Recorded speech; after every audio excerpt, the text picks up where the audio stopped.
Bwana. Naam Sheikh. Sasa Shehe, mimi nataka kuuliza nyinyi ni nani hasa? Naam, nashukuru sana kwa swali hili Bwana Mwandambo. Sisi ni taasisi ya Jamiatu Akhlaqul Islam. Kwa maana ya kwamba ni tabia njema za Kiislamu. Tabia gani njema ambazo mnazifanya? Tunauonesha Uislamu tabia halisi za Kiislamu, sio tabia zinazovuma mitaani, kwamba hizi ndio tabia za Kiislamu, namna ya kuishi na watu na viumbe wengine bila kujali watu, hata viumbe wengine. Naam. Shughuli yenu kuu ni nini hasa? Naam, umeuliza swali zuri. Shughuli yetu kubwa ni kuwasaidia wagonjwa mahospitalini, hususan hospitali za serikali ambako ndipo madhaifu wengi wanapokimbilia kwenda kupata matibabu yao. Sawa sawa. Naam. Na tunawasaidia vipi? Kwa sababu tunapozungumzia madhaifu tunamaanisha kwamba watu ambao hawana kipato au amepatwa janga akiwa mahala ambako hana mtu wa kumsaidia, hana ndugu, hana rafiki. Sababu maradhi hayachagui muda maalum wa kukupata.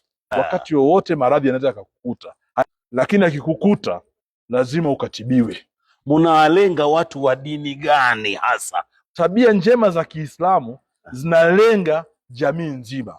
Mtume sasama anasema ittaqillaha haithu ma kunta, mche Mwenyezi Mungu popote utakapokuwa.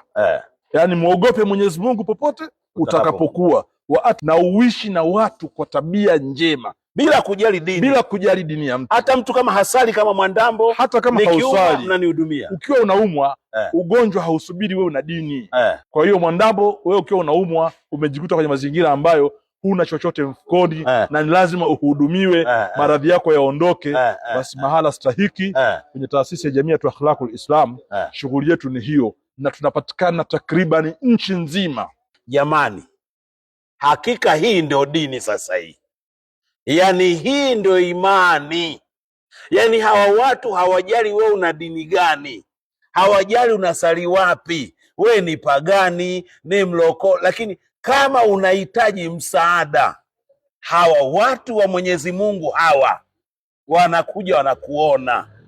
Jamani, nimepiga picha na hawa watu, sijawahi shuhudia hii imani katika maisha yangu.